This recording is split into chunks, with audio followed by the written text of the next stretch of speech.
Hey everybody, and welcome to Meals with Melissa, where I come up with healthier options of things you love to eat. Now I've got a super simple one. I know it's New Year's and we're all on our New Year's resolutions and we're trying to lose weight. So I don't know about you, but I have a sweet tooth. So it's kind of nice to have some things on hand that can kind of handle that craving. We are going to make rice cake peanut butter cups. Now, I know, sounds really exciting, but it's actually pretty simple, only a couple steps, a couple of ingredients, and it's nice and crunchy, so it tastes really good too. So we're gonna take a rice cake. Now it's totally up to you what flavor you choose. I tend to have some caramel ones in the house because that's one of my favorite flavors, but you're better off if you actually choose just a plain rice cake. But you know, it's up to you. So I'm gonna add a little bit of peanut butter to it. I'm gonna add a very, very thin layer because the calories will start adding up really quickly if we're not careful. Now I use Adam's peanut butter. I like it because it's just peanuts. That's all it is. There's no extra added anything, no sugar. I'm gonna do a very, very thin layer on my rice cake.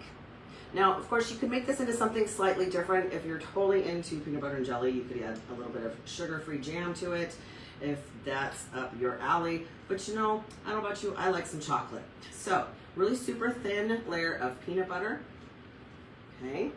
And then I'm gonna add a little bit of some sugar-free chocolate chips. Now, these are not my favorite brand. They are a little bit less expensive than the Lily's. I prefer the Lily's, but they do come in semi-sweet, dark chocolate, and milk chocolate. So it's up to you what your favorite flavor is. But I'm gonna choose the semi-sweet. That's the flavor I like. So I've already heated them up in the microwave. And my goal is to do the thinnest layer I possibly can over top of my peanut butter.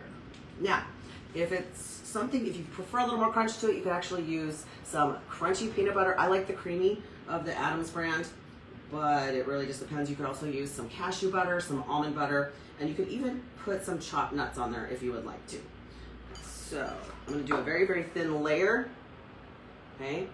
And I'm gonna add, I'm not gonna finish that right now, but I'll show you what it'll look like here in just a second. I'm gonna add just a little bit of Celtic sea salt because I like a little bit of that salty flavor, the salty sweet, to the top when I'm done, and I'm just gonna chill it in the fridge until the chocolate hardens so that it doesn't make a huge mess when I actually eat it. Okay, so I've got it on some wax paper. I'm gonna throw it in the fridge, and when it's done, it looks just like this. Very pretty, very easy to eat, not quite the big mess. Now I only did the top layer, I left it the bottom empty, just because again, I don't really wanna add the extra calories. We're all working on a New Year's resolution now, but it still tastes great, it's easy to make, and it's obviously fun to eat. Now, I get my very best ideas from you, so if you have a great recipe you'd love to share, please DM me. You can post something down below, or if you're on YouTube, you can leave me a message and I will get back to you.